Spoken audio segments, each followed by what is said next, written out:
Sa présence seulement a créé des problèmes de perte tout autour aux gens qui étaient tout autour.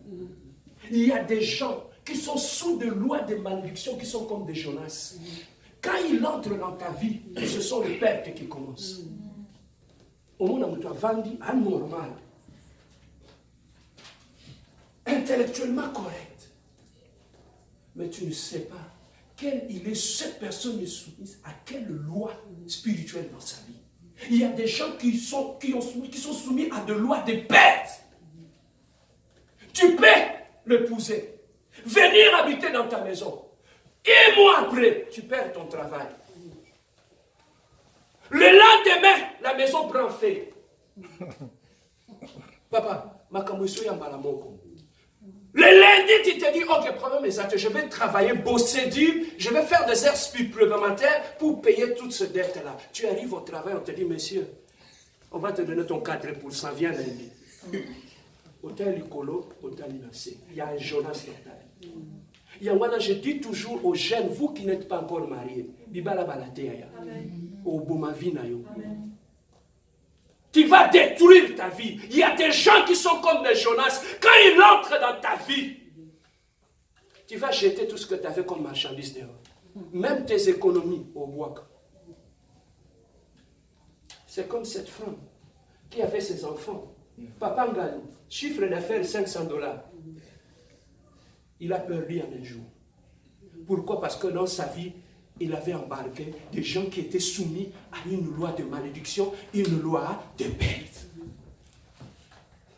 Papa, lorsque tu es soumis à cette loi de malédiction, on dit que quand tu appelles la compagnie à Batou, compagnie Sali faillite, à cause de la compagnie Mundele. Et là, ils vont commencer à regarder tout le paramètre et tout ça. Mais on ne comprend pas. Comment on est arrivé là? Mais c'est à cause qu'il y a un Jonas dans le navire et le bateau a chaviré. Même lorsque nous sommes ici, quand il faut parrainer quelqu'un, tu peux parrainer un Jonas. Il vient dans ta vie. Tu étais bien. Quand il vient dans ta vie, papa, quelqu'un peut être soumis à une loi de malédiction. Ce n'est pas un sorcier. À l'okakate, il n'en voûte pas. Mais tout simplement, dans sa vie, il y a une loi. Partout où il s'en va, il amène cette loi. Partout où il est, il amène cette loi. Tu peux être une femme. Tu as ta vie au sein de tu n'as bien autant que tu me bien. Mais quand tu peux épouser un homme qui est soumis à cette loi de perte, à côté de la vie, tu perds ton travail. Bien aimé, lorsqu'il y a une loi de perte liée par la malédiction, tu peux aller au travail. Tu fais 70 000 par année. Hein? 70 000 par année. Mais dans la semaine, tu appelles, papa, pourquoi tu fais $10 tu vas aller demander à une personne des fois qui gagne 20 000 par année. Mais toi, tu gagnes 70 000 par année. Lorsqu'il y a une loi de malédiction, tu vas forcer comme Balaam sur l'âne. Il a continué à frapper. L'âne n'avançait plus. Pourquoi? Parce qu'il y avait quelque chose qui l'empêchait d'avancer. Qu'est-ce qui empêche ta vie d'avancer? Qu'est-ce qui empêche la loi de cette malédiction? On va prier. La loi de cette malédiction peut faire en sorte que, pose-toi la question. Pourquoi c'est seulement de mauvaises personnes qui viennent te demander un mariage? J'avais une soeur à Kinshasa, elle me dit, pasteur, moi, ce sont seulement les aventuriers qui viennent. Un homme sérieux, il ne vient pas. Je dis, ma soeur, observe ta vie. Tu sais, nous, le chrétien, le problème, quand il y a quelque chose qui ne va pas dans notre vie, beaucoup de chrétiens, ils pensent que quand on devient chrétien, tu prends ton intelligence, tu le passes en mode avion. Tu ne réfléchis plus. Alors qu'être chrétien, c'est utiliser aussi la matière grise. On ne le saura pas. Non. Il y en a d'autres choses. Dieu t'a donné l'intelligence. Utilise l'intelligence pour voir ce qui ne va pas. Tout ne se révèle pas par la vision. Je vis des visions, je vis des prophéties. Non. Dieu t'a donné l'intelligence. Ça, la matière grise. Dieu ne peut pas te le donner pour embellir seulement ta tête. Il faut que tu l'utilises. Amen, hein? Voilà pourquoi le pasteur qui ne sont pas instruits, il peut te donner des visions, ils peuvent te donner des prophéties. Mais il ne saura pas t'amener dans une dimension de réflexion qui vont t'aider à aller découvrir ce qui ne va pas dans ta vie.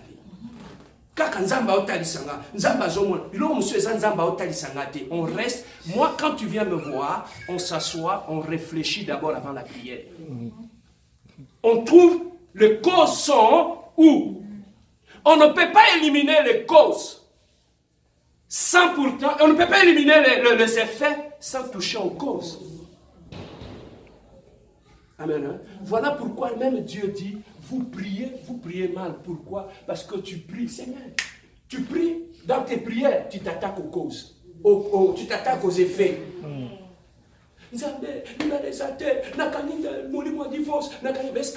Qu'est-ce qui a fait que mon divorce ça n'a vie? Tu t'attaques dans mon divorce, mais tu laisses la cause est là. C'est ça qui fait que le problème est toujours là. Seigneur, je travaille, mais mon argent, je ne vois pas mon argent. Je ne fais rien avec mon argent. Yaya, le problème, ce n'est pas tout simplement un problème de gestion. Mais c'est un problème, il faut voir la cause qui fait que tu peux avoir de l'argent. Mais quand tu es soumis à une loi de perte,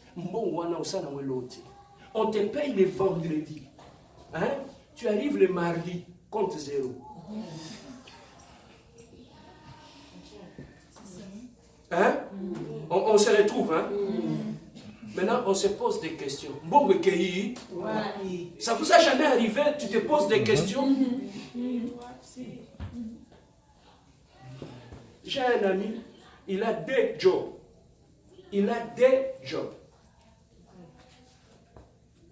Mais chaque fois, tu attendras, pasteur, $10 à carburant. Mais il a des jobs. Je dis, mon frère, est-ce que tu ne peux pas réaliser que... Fais un peu un bilan sur ta vie. Fais un bilan, papa. Lorsque tu arrives à l'hôpital, tu es malade dans tous ces états, tu vomis, tu fais tout. Médecin, avant de on te donne le calmant. Mais ça ne s'arrête pas là. Il va tirer ton sang pour aller voir qu'est-ce qui est à la base de ça. Amen. Hein? Donc il y a des choses dans notre vie. Nous devons aller chercher les causes qui ont fait que tu puisses vivre ces choses. Mais ce que j'aime beaucoup chez notre Dieu, il a dit, en Jésus-Christ, il n'y a plus de malédiction. Amen. Hein?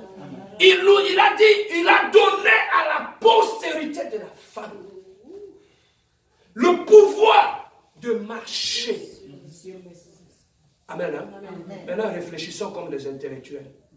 Il a dit, je vous ai donné le pouvoir de marcher. Est-ce qu'on peut marcher sur quelqu'un qui est debout? Non. Pourquoi Dieu nous a dit de marcher? On ne peut que marcher sur quelque chose qui est déjà à terre. Donc ça veut dire que ton ennemi, celui qui combat ta vie, Dieu l'a déjà mis à terre. Mais Dieu t'a donné, toi, la responsabilité de l'écraser. Mais que tu ne veux pas écraser. Si tu continues à croire que ton ennemi est debout, c'est ça qui fait que tu as peur. Ton ennemi n'est plus debout, ton ennemi est à terre.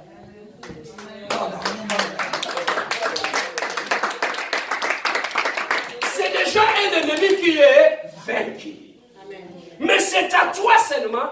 Papa, Dieu, s'il t'a donné l'intelligence, la capacité de réfléchir pour trouver la solution à un problème, Dieu ne te parlera pas, Dieu n'agira pas. Quand tu pries, tu sens que Dieu ne parle pas, n'agit pas. Ça veut dire que vous avez utilisé ma haine.